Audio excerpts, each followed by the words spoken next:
Então, agora eu voltei. Eu vou falar agora sobre o poder oculto da música, né? Eu já tinha comentado com vocês que eu ia falar sobre esse livro. Eu comecei há uns anos atrás umas lives sobre esse assunto e como agora eu estou direcionando o coach empresarial para a área musical, mais definidamente, esses textos aqui vão dar um pouco de suporte para comentar sobre como a música ela é poderosa e ela nos influencia muito mais do que nós possamos perceber ou imaginar. Então, aqui tem alguns pontos que eu grifei, né, do conteúdo desse livro, e é claro que eu não vou falar sobre ele na íntegra, né, porque seria uma violação de direitos autorais, mas eu vou comentar alguns capítulos dele para embasar essa ideia, né, da influência muito maior da música sobre as nossas atividades, sobre o nosso modo de ser e enfrentar a vida. E como isso, nosso modo de ser e enfrentar a vida está refletindo diretamente nos nossos gostos musicais. Então, aqui ele fala uma frase, desprezamos o emprego consciente, construtivo, dos poderes da música em nosso próprio prejuízo. Ignoramos-los para nosso próprio perigo.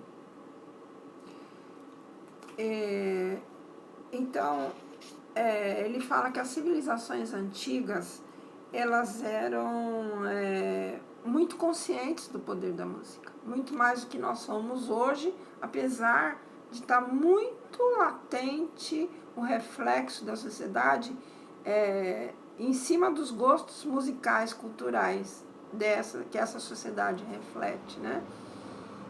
Então, quanto mais a gente olha para trás no tempo, a gente mais vai se deparar com pessoas que tinham consciência dos poderes inerentes da música e de todo som.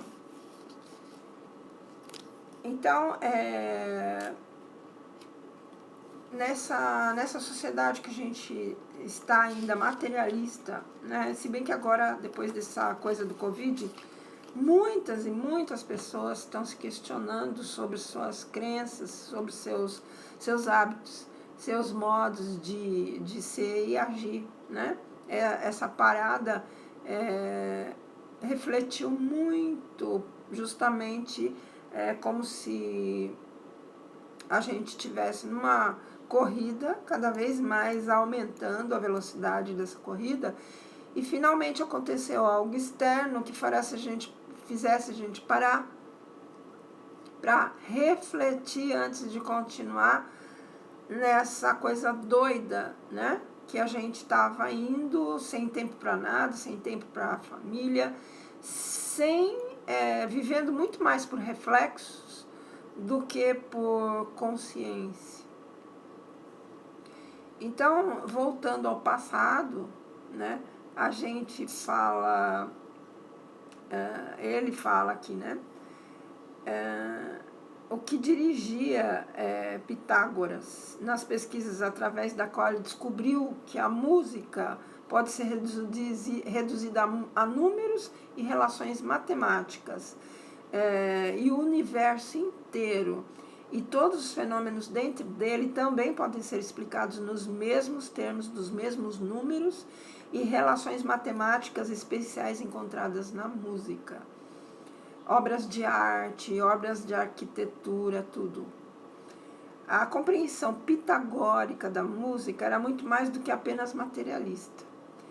Aqui eu estou lendo, né, alguns textos, depois eu vou comentar em cima.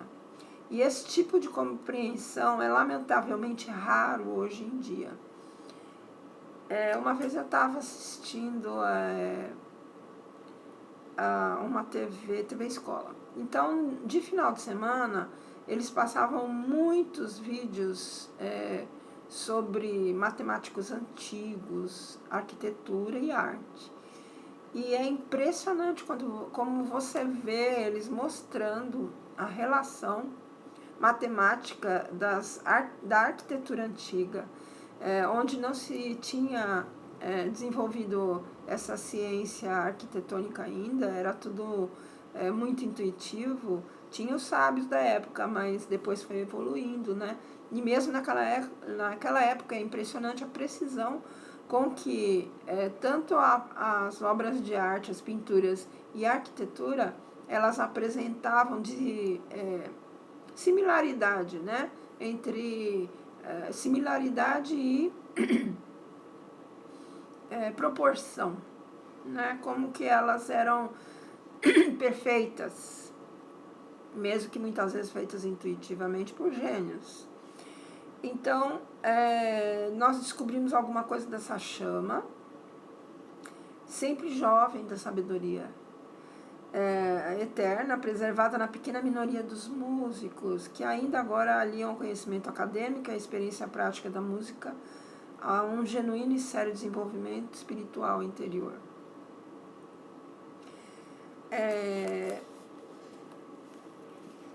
Aqui ele cita Yehud Menuhin, né?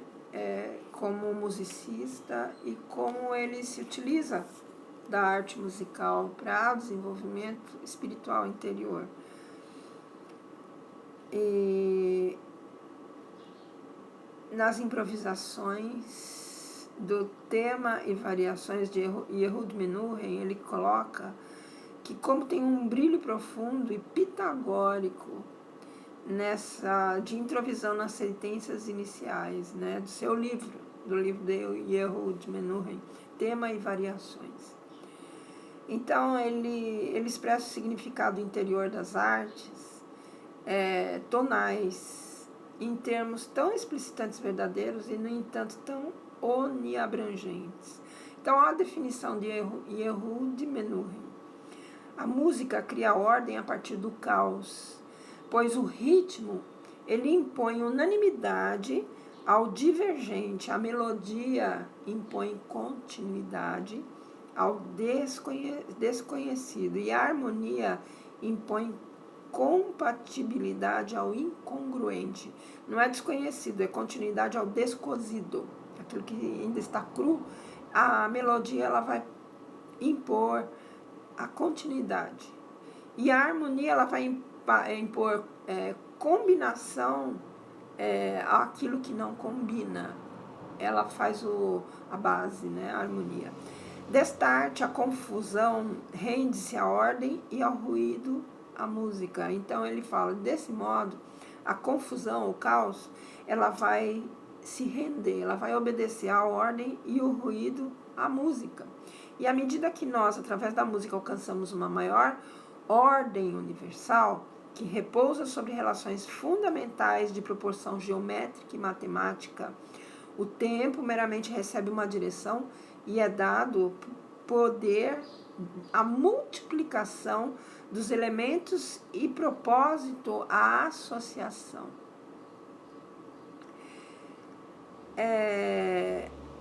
Essas palavras do Yehud Menuhin, ele fala que tem um fundamento no que era a concepção de música no mundo antigo e do poder dessa combinação de ritmo, melodia e harmonia. Então, por que os antigos eles acreditavam que a música podia afetar o homem e a civilização? Eles estavam convencidos que as pessoas são capazes de interiorizar. Porque, veja, você tem um quadro, né? Aquele quadro lá no fundo, por exemplo. Você olha, você consegue ficar o tempo que você quiser olhando para esse quadro, até você interiorizar aquela imagem e o seu cérebro ele apreende e grava aquilo com muito mais firmeza, porque está usando o sentido da visão. Ao passo que a música, como ela não tem uma forma de visão, então, por ela ser fugaz, quando você ouve uma vez, se você não puder reproduzir ela várias vezes, por ela ser fugaz, a primeira vez que ela aparece no seu ouvido, O seu cérebro ele vai buscar elementos fortíssimos para reter aquela sensação, porque aí ele vai elaborar aquilo com mais calma. Então ele precisa reter aquela informação, então ele usa recursos que você não deu, que a música não deu. Ela não deu a imagem, né? Você está ouvindo só a música, quando você só ouve, ela não traz aquele conteúdo, às vezes ela não tem letra. Então o cérebro utiliza isso de uma forma muito mais interiorizada para reter tudo aquilo que é fugaz. O inconsciente ele vai reter com muito mais força. Isso é um princípio que está baseado também as propagandas que você vê na televisão, aquelas que dão um flash, mostram o produto e desaparecem.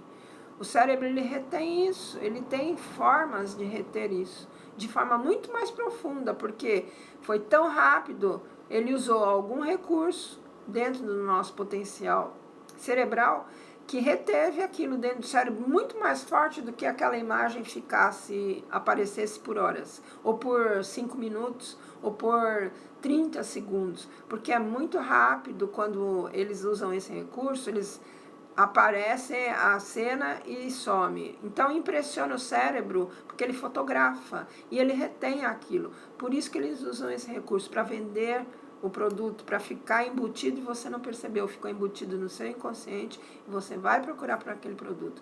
Então é isso que ele está falando sobre o sentido fugaz, né? De como as civilizações antigas elas sabiam que o ser humano ele conseguiria reter aqueles sons. Naquela época não tinha indústria, não tinha aparelhos de gravação naquela época. Eles só tinham apenas e unicamente o ouvido. E eles chegaram justamente por essa falta de recurso que nós temos hoje, de gravações, vídeos, e um grande arsenal de compartilhamento e de retenção da música. Naquela época não tinha, só tinha o ouvido. Então, antes de inventarem o gravador e outras coisas similares, né? Então, o que acontecia?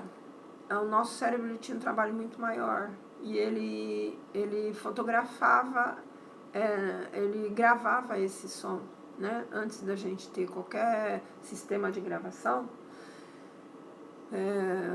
auditivo, fono, né? O cérebro gravava com muito mais poder de retenção. E era isso que os antigos falavam, né? Eles acreditavam nessa capacidade do ser humano, dele reter aquilo que estava sendo ouvido, né? Às vezes audições de música. Então, na vida, ele fala que, de todos os modos, né, se supunha que a música determinava os tipos dos nossos pensamentos e atos.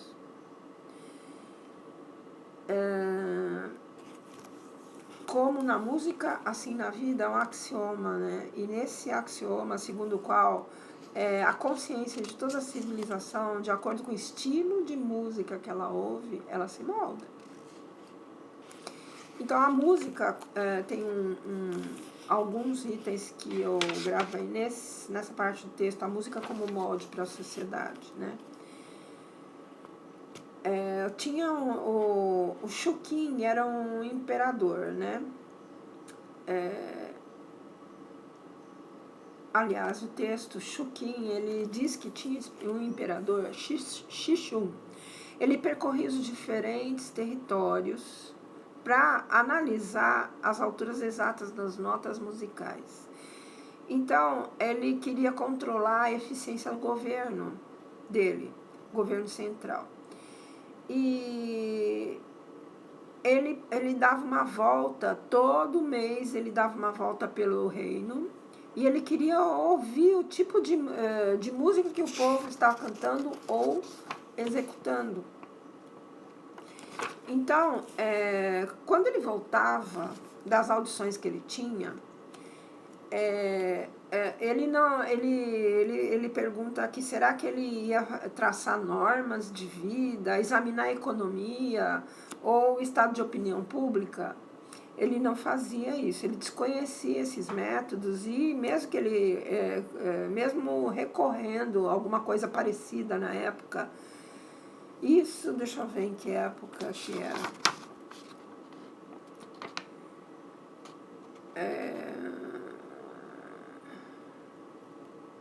Ele não fala aqui, mas é antes de Cristo essa época. E ele, o que ele fazia?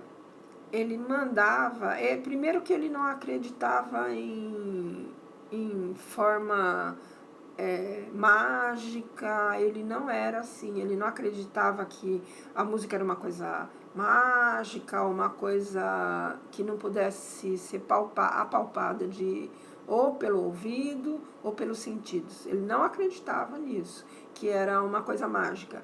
Pelo contrário, ele mandava vir as pessoas na presença dele com os instrumentos e ele ordenava que fosse tocado os instrumentos. Eram 7 instrumentos que tinham no reino, 7 tipos de instrumento.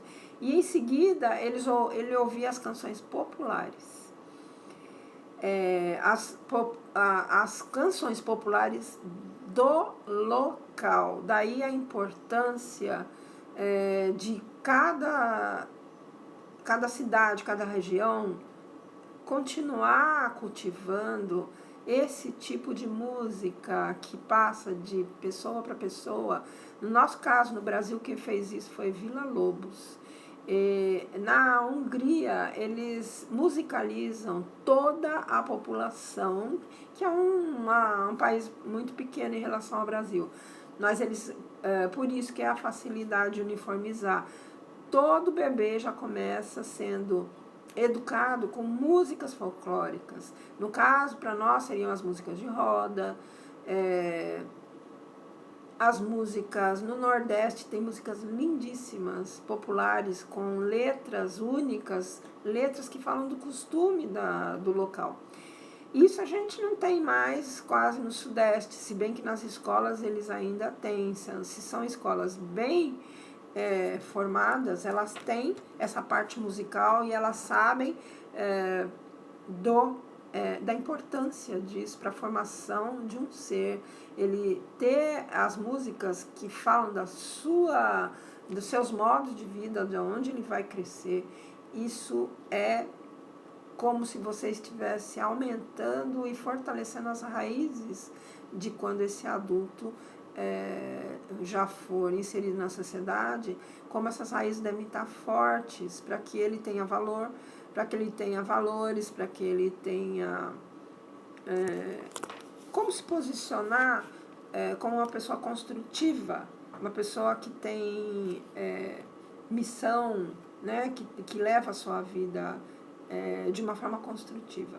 Então, assim como na Hungria, né, o Kodály percebeu essa importância e fez com que todos lá, até o colegial, eles são educados musicalmente, aqui no país tem algumas escolas que usam esse método do Kodály, que volta-se para que as músicas locais, né, as músicas folclóricas, que as músicas populares, elas façam parte do cotidiano das pessoas, né, até elas se formarem e terem a sua profissão. E aí ele ouvia essas músicas populares, as áreas cantadas na própria corte também, verificando se a música correspondia aos 5 tons. Aí não era uma superstição primitiva, porque ele não acreditava nisso. E eles acreditavam que todas as civilizações elas se afeiçoam e moldam de acordo com o tipo de música que nela se executa. Que tipo de música faz mais sucesso no Brasil? Músicas sertanejas, que falam de tragédias emocionais, separações, traições, que mais? Músicas que levam bastante a parte sexual, inclusive enaltecendo sem letra, só falando na letra de alguma parte do corpo ou de gestos obscenos. Isso faz muito sucesso. Aliado à falta de ensino, a rede de ensino no Brasil está muito precária. Tem um país que me foge agora da memória, ele levou, se não me engano, foi o Japão, 20 anos investindo em educação, porque ele sabia que não era fruto de um governo só. E durante 20 anos, e hoje, eu não me lembro agora, não sei se é Japão ou é Áustria, é um desses países que tem já uma evolução muito maior cultural, eles têm essa noção. Se você não fizer com que os recursos monetários, que tirar a ambição e a corrupção, para que os recursos monetários cheguem até o povo em forma de educação, em forma de ensino, jamais aqui será um país que produzirá uma sociedade próspera. Não vai ser, não vai acontecer isso. Enquanto o governo, as pessoas que formam, não falo de governo, eu falo pessoas constitutivas de cargos, inclusive pessoas no serviço público que estão ganhando muito mais do que o governo poderia pagar, tanto no serviço público, tem salários altíssimos, quanto no governo, muita gente ganhando muito, muito, muito. Eu não sei quantos políticos existem lá em Brasília, mais de 400, 500, é uma grande população.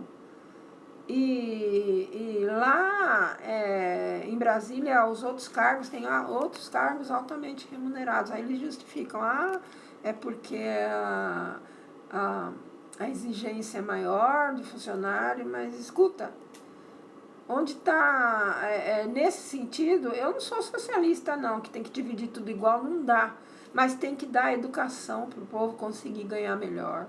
Isso precisa. Acreditar que a educação vai melhorar o país, acredito, tem que distribuir mais verba para a educação, nunca se pode tirar a verba da educação, e eles fazem isso.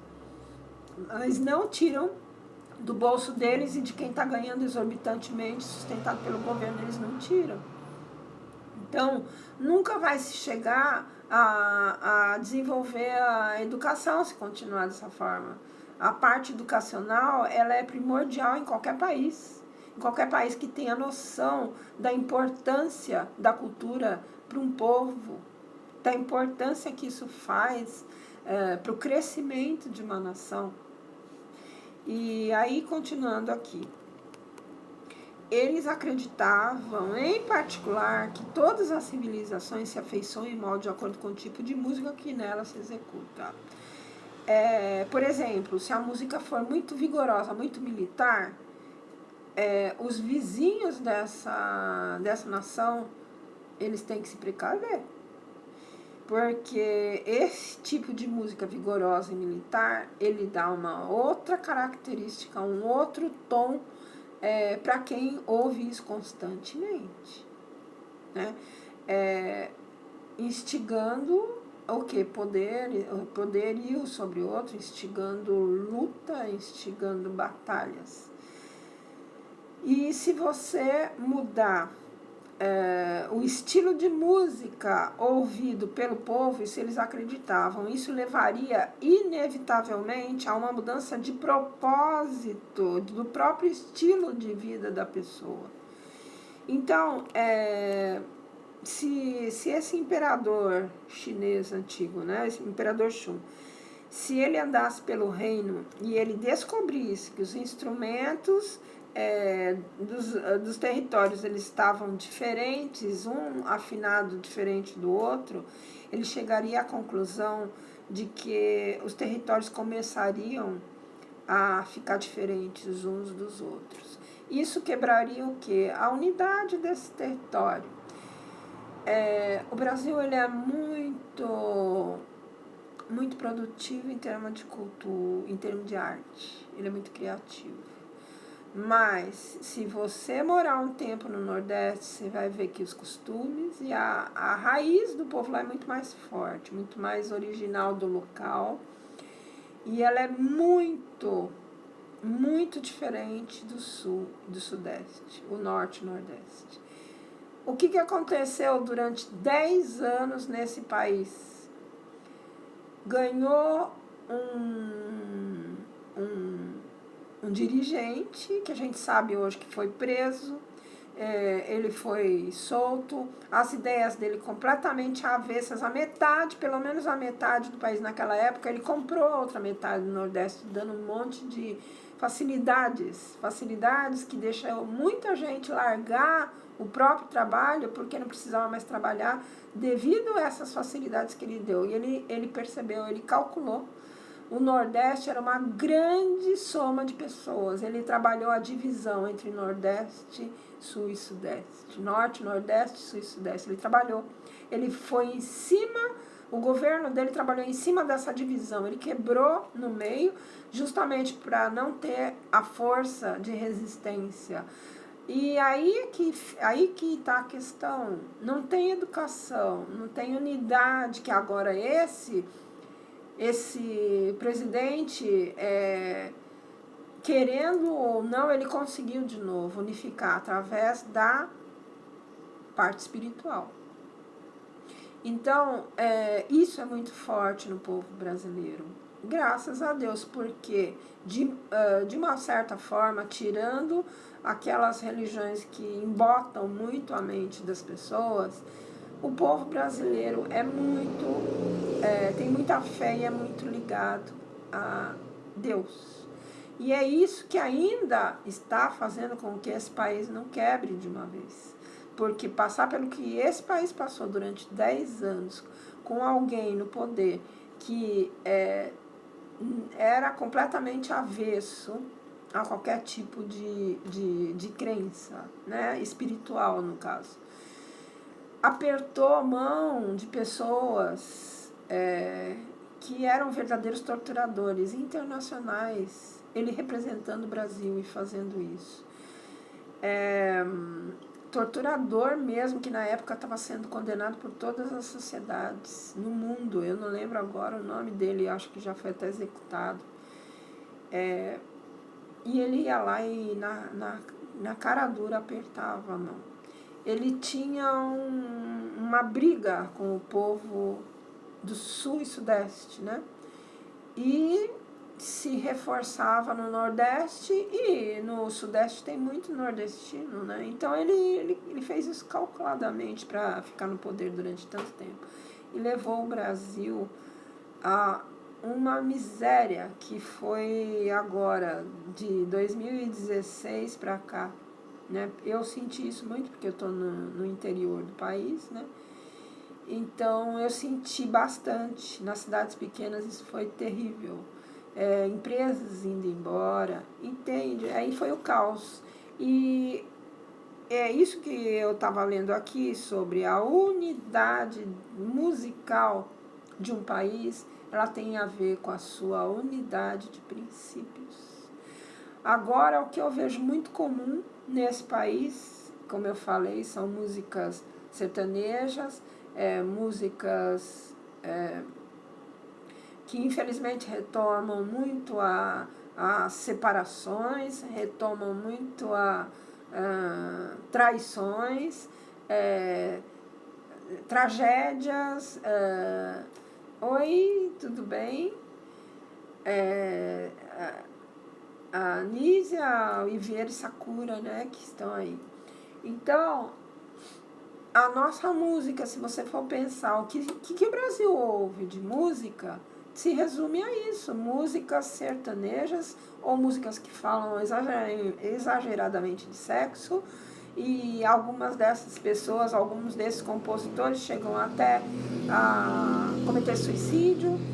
E, graças a Deus, a gente observa que no Brasil existe muito índice pequeno de suicídios entre músicos. Isso eu acho uma coisa positiva.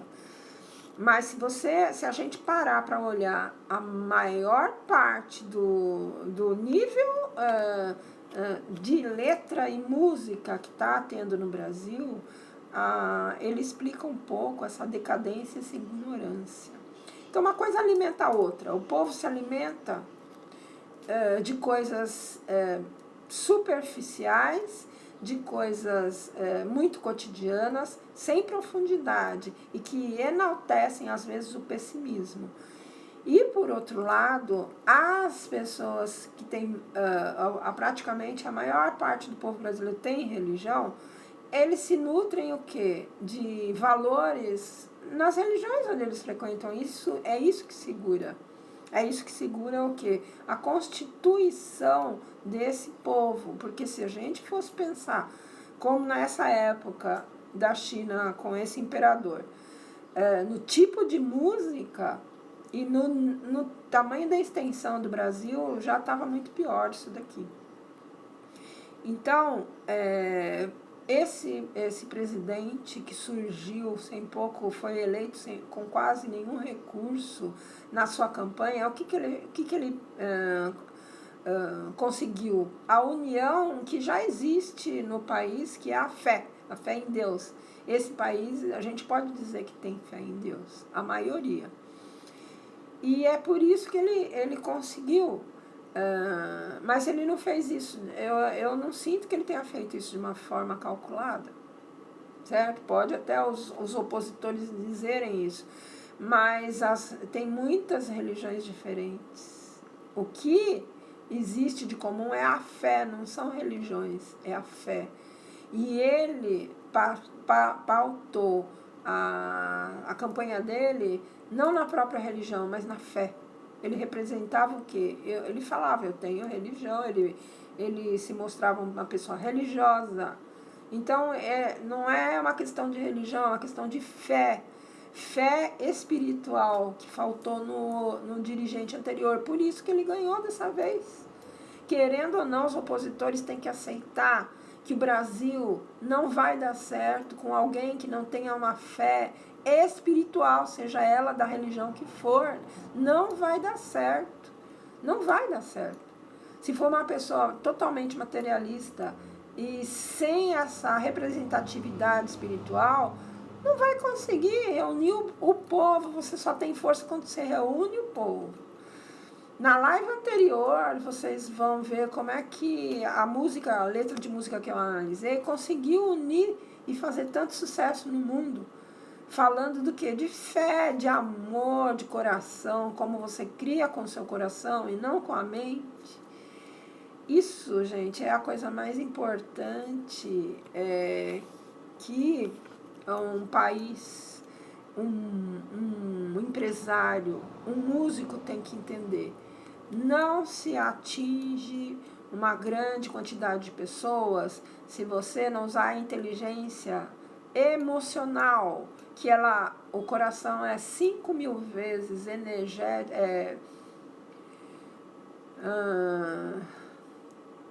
não é energeticamente, é 5.000 vezes magneticamente poderoso do que o cérebro, 5.000 vezes. Isso foi visto em laboratório. Quem quiser, assista os vídeos do Greg Braden no YouTube, aí vocês vão constatar isso que eu estou falando. Então, voltando aqui ao texto, o Confúcio, ele supunha haver na música uma significação oculta que fazia dela uma das coisas mais importantes da vida, que possuía tremenda energia e potencial para o bem ou para o mal. E o mesmo também nas culturas distantes, como a Índia, a Grécia, a Mesopotâmia, eles tinham essa mesma crença. Como na época dessas civilizações não havia gravador, o ouvido tinha que ouvir e o inconsciente gravar com muito mais força. Porque não tinha gravador.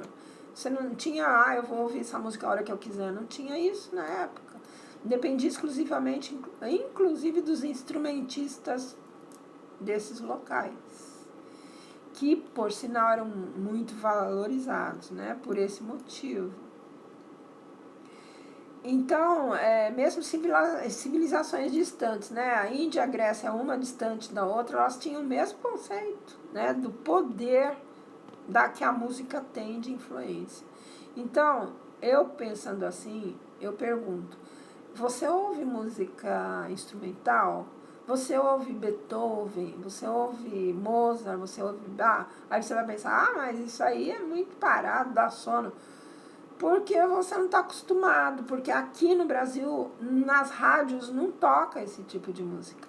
Na Europa, Estados Unidos, toca com muito maior amplidão. Na China e na Índia, na Índia eu não digo, mas na China, no Japão, toca. Porque os instrumentistas lá são muitos da área instrumental erudita, que a gente chama essa música de erudita. Então, aprenda a ouvir, comece a ouvir um pouco mais, 5 minutos, 1 minuto, no outro dia aumenta para 2, isso é hábito. O seu cérebro, quando você ouve esse tipo de música, ele se cansa rápido porque é uma música mais trabalhada, é uma música que tem um efeito mais profundo. Então, comece a acostumar a ouvir ópera. Ópera é algo assim difícil. Meu avô gostava muito de ópera, ele ouvia das rádios. Na época do meu avô, as rádios no Brasil tocavam ópera. Onde estão as óperas? Isso é uma degradação de educação que existe. Porque os governos foram vindo. E onde você viu um governo no Brasil que dê importância para o tipo de música que está tocando nas rádios, ou que dê importância para o tipo de música que não toca nas rádios? Vocês já ouviram algum presidente que se importou com isso? Porque foi comprovado que Mozart, ele causa no seu cérebro uma esperteza maior. Quando você vai fazer, eles fizeram um teste no laboratório, isso é fora do Brasil, porque aqui ninguém dá importância para isso. Tirando, e mesmo as escolas de música, eu não vejo gente fazendo esse tipo de trabalho no Brasil, mas fora do Brasil tem. Eles pegaram um punhado de pessoas, fizeram ouvir Mozart, depois pegaram outro punhado sem ouvir, fizeram as duas equipes, os dois grupos fazerem teste. Quem foi melhor? Quem ouviu Mozart. Então, é assim que a ciência caminha, por prova, constatação, por um grande número, né? E aí vira uma afirmação, dizer que aquilo é ou não é. Então, é um trabalho científico que se faz com música fora do Brasil. Aqui não se dá importância, porque ainda falta dos governos que saem do povo, que não têm educação, entenderem a importância das artes, a importância principalmente da influência musical. A música é o que mais tem. A arte, você precisa de um quadro, você precisa de outros recursos para tornar ele popular. Se bem que hoje a gente sabe, outro dia teve uma exposição de Tarsila, que levava 5 a 6 horas de fila para você poder olhar os quadros. Eu achei isso bárbaro, aqui no Brasil. É bárbaro isso. Aqui no Brasil é. Então, imagina, o povo fica na fila 5 horas para ver o quadro de Tarsila. Isso é incrível. Eu nunca pensei que isso fosse possível no Brasil, para falar bem a verdade. Então,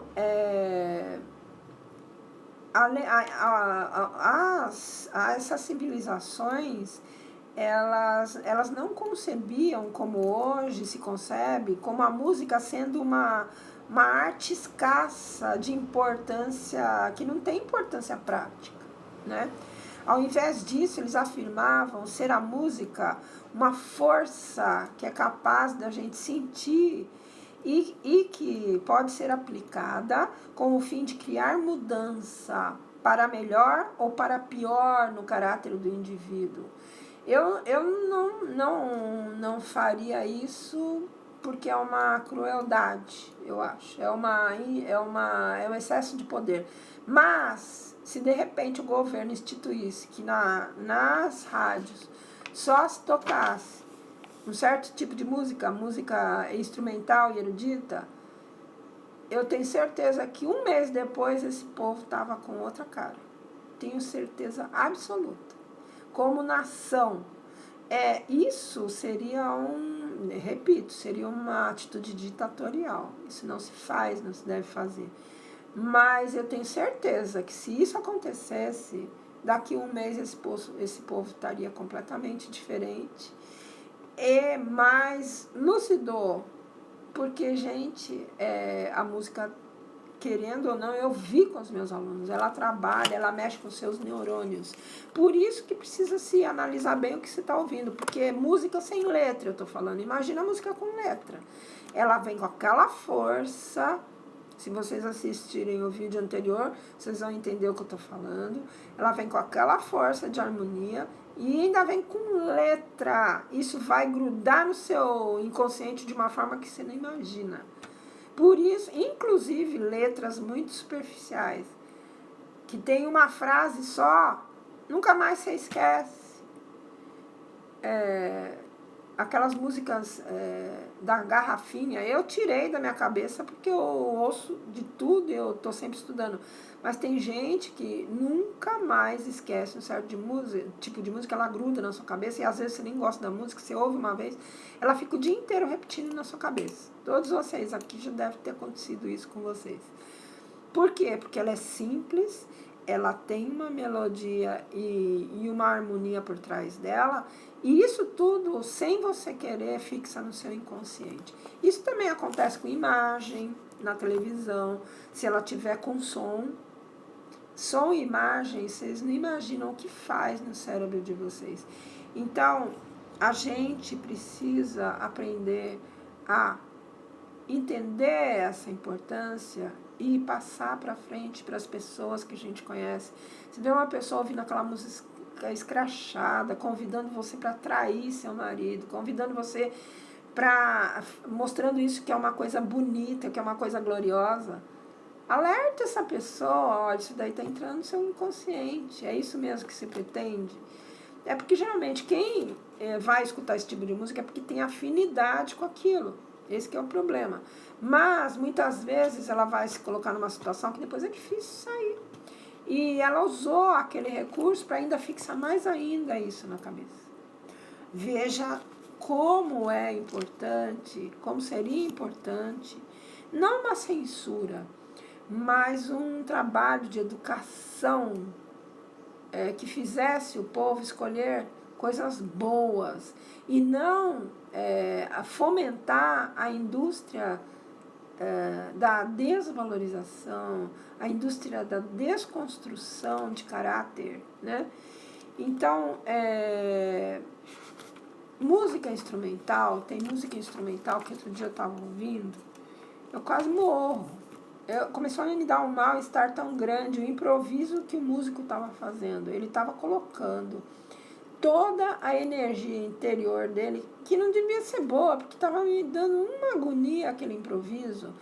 E eu já ouvi improvisos, improviso é uma parte da música que vai ser só o instrumento que vai tocar e ele cria na hora. E eu já ouvi estilos de improviso, como o daquele músico, mas que eu gostei, que me senti bem.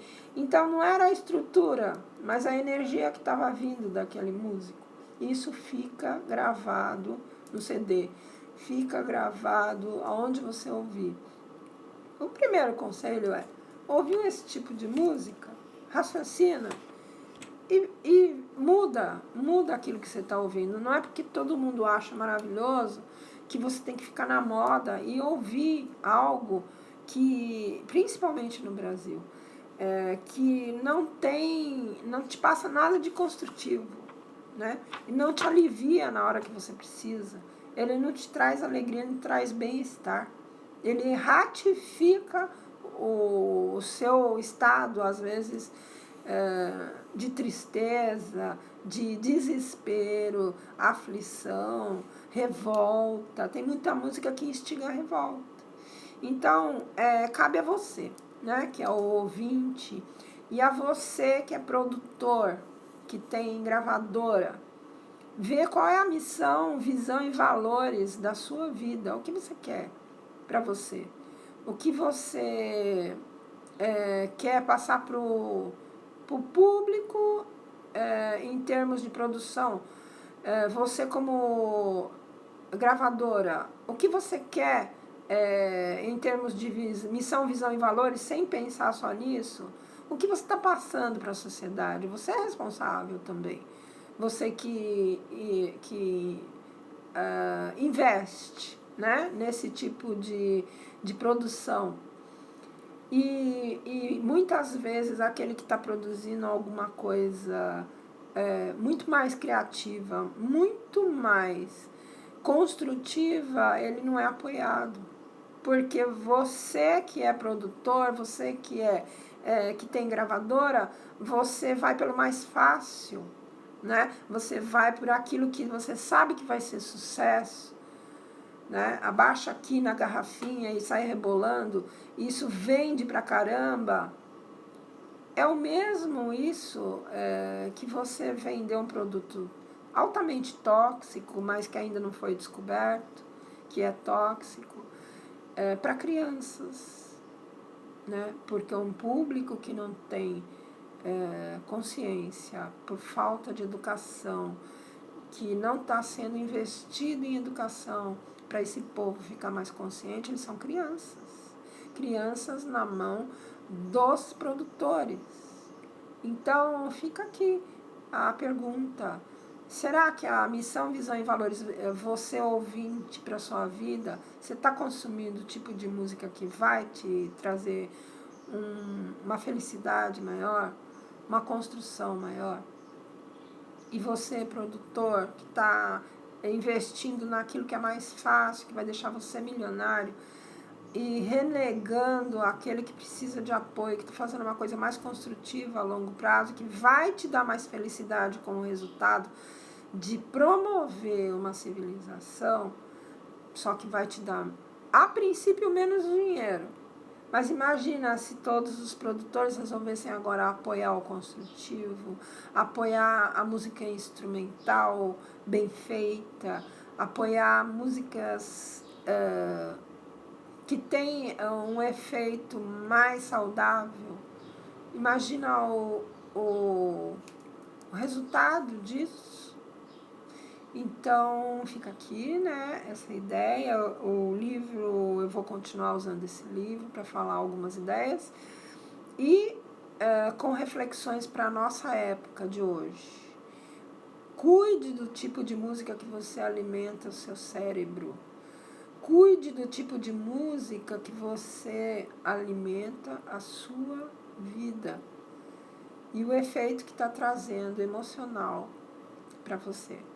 Até o próximo e uma boa semana para todos. Com música construtiva, música boa. Treinem a ouvir música clássica, 1 minuto, 2 minutos, vai aumentando. Todo dia ouço um pouco. Beethoven, Mozart,